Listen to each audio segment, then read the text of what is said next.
মাছটাকে ভেজে নিয়েছি, এর বড়িটাকে ভেজে নিচ্ছি। মাছ দিয়ে, বড়ি দিয়ে, আলু দিয়ে, সজনা দিয়ে, টমেটো কেটে দিয়ে সুন্দর করে রান্না করবো। আমার সাথেই থাকুন।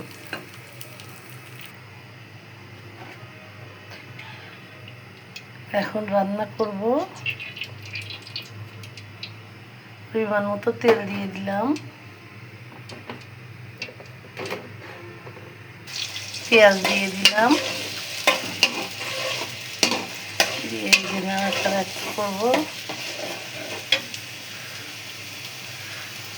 করার পরে ভিতরে সরিষা বাটা,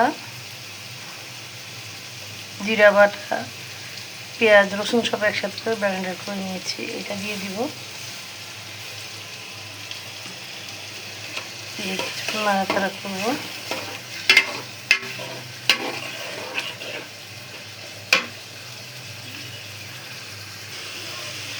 লবণ দিয়ে দিলাম, হলুদের গুঁড়া, মরিচের গুঁড়া, একটু জিরা বাটা আলাদা একটু দিয়ে দিলাম, কম হয়েছিল। সুন্দর মতো কষাবো। কষানোর পরে মশলার গন্ধটা যাওয়ার পরে তখন একে একে সব জিনিসগুলো দিয়ে কষাবো।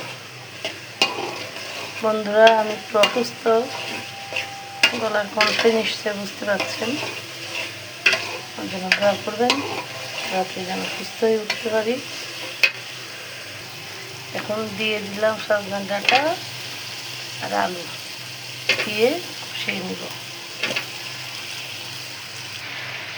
আলু আর সজনা ডাঁটা কষানো হয়ে গেছে, এখন আমি বড়িগুলো দিয়ে দিলাম, দিয়ে কষাই নিয়ে মাছ, আলু, বড়ি আর সজনা ডাঁটা কষানো শেষ। এখন ভাজা মাছগুলো একে একে দিয়ে দিব।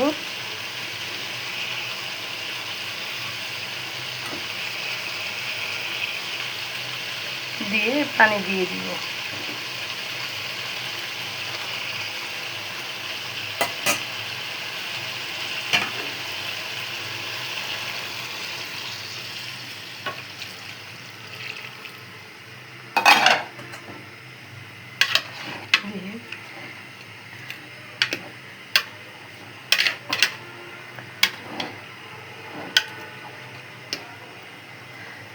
দেখেন কত সুন্দর কালার আসছে।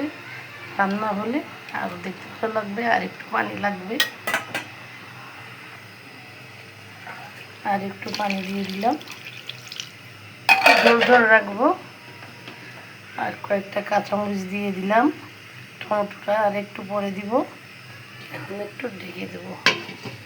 আল্লাহ হাফেজ।